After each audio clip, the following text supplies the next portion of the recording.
Billiard Club Network presents the Bank Pool Championship from the Derby City Classic in Louisville, Kentucky. So what is bank pool? It's really very simple. Every shot must be a bank shot.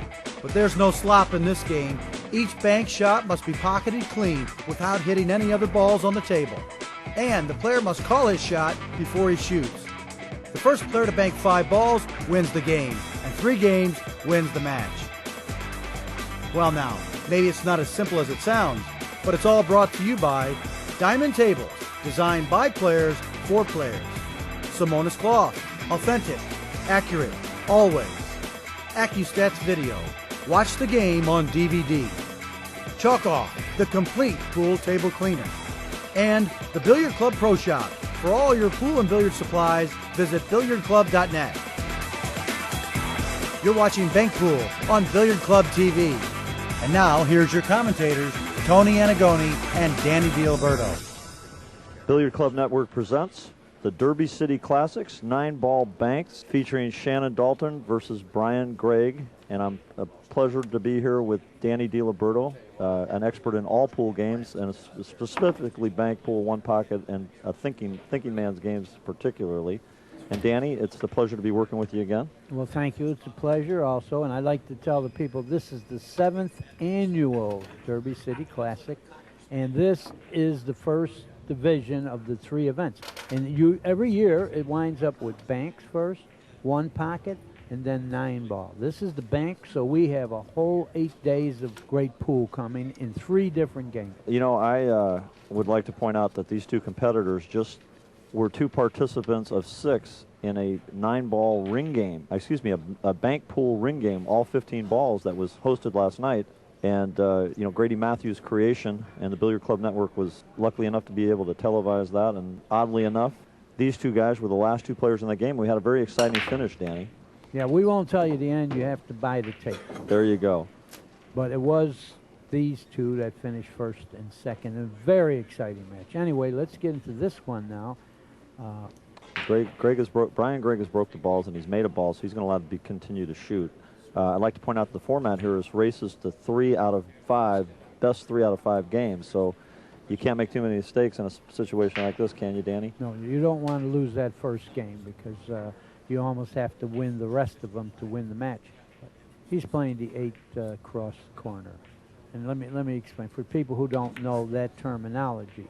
When you play a shot diagonally like this, it's called cross corner, cross side, but when you play it the long way, it's called straight back.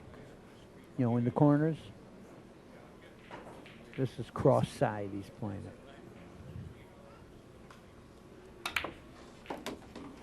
it. These are some of the easy banks. If you want to consider any bank easy, the ones he just made are like shooting a ball that's hanging. You expect the player to make it, especially this category here. They're very good players. So shots like that would be considered, when a player of this caliber misses them, they'd be considered an unforced error? Oh, of course.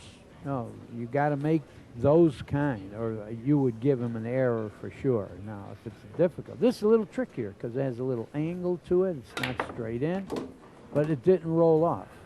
You know, most of the bank pool players will hit it with authority like this. And I have to tell you this.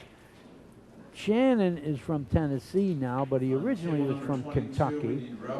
And Gregg lives in Indianapolis, which is close enough to Kentucky. And what I'm getting at is Kentucky is the bank pool state.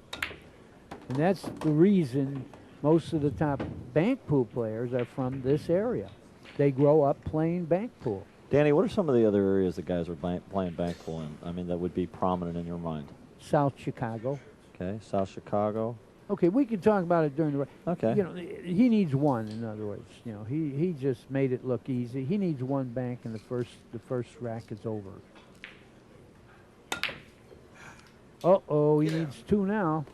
And that's a real bad mistake there, because the way the balls are sitting anyway, the guy who's shooting the way they're laying might need 4, and he's the favorite. He shouldn't have spotted a ball. He didn't make a ball. He just loses one.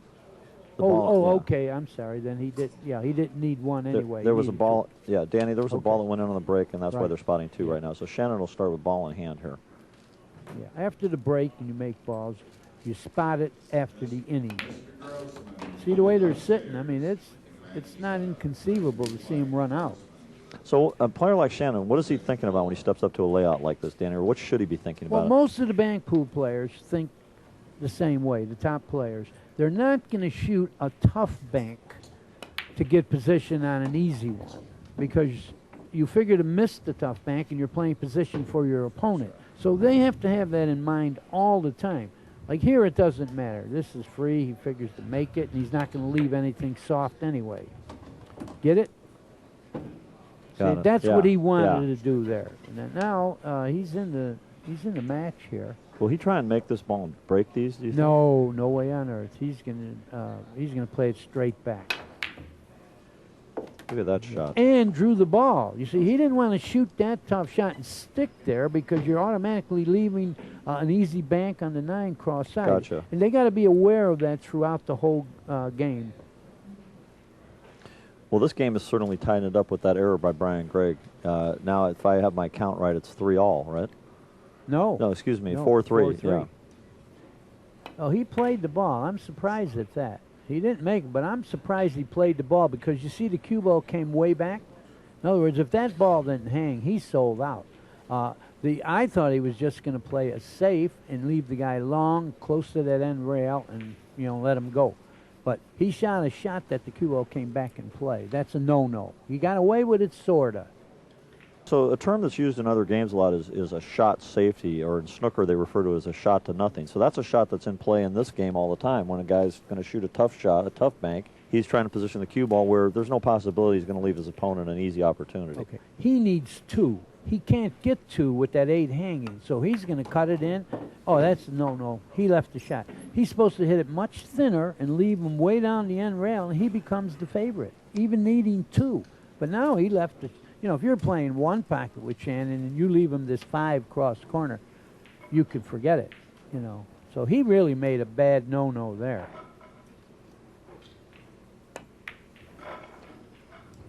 Stocked up. I don't know why he would play this. You can't win with it, but you could lose. You don't want to shoot that 9. If he were going to play the cue ball someplace on the table for that shot, where would you have him putting it? End rail where he shoots it straight on. You want to put him straight on. I don't understand that. I mean, this is like I said. He could lose and can't win, but now he made the ball. And the bad part, he was better off if he cut the 5 ball before and played downstream. I'll tell you why. Because now he's going to leave a shot.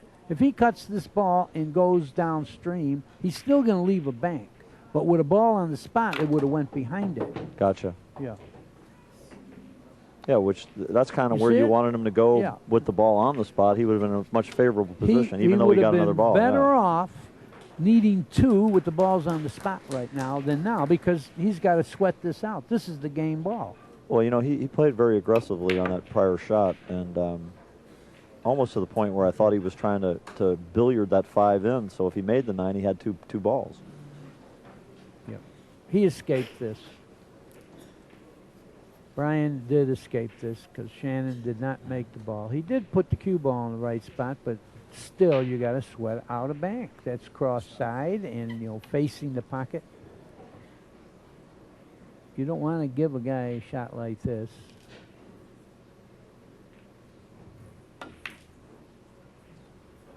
Yeah, it's over. Brian really didn't play a smart game, but nevertheless he won the game. Stay tuned for more Bank Pool Championship from the Derby City Classic on Billiard Club Television. The game starts with a clean table. Get it clean with Chalk Off, the official pool table cleaner of the U.S. Open 9-Ball Championship. Just spray it on and wipe it off. That's all it takes. Clean your pool table in less than 60 seconds with Chalk Off and the new microfiber Brunge. It's a brush and a sponge all in one. For more information, call us toll free. Visit chalkoff.com or call your local retailer and ask for it by name. That's Chalk Off, the complete pool table cleaner.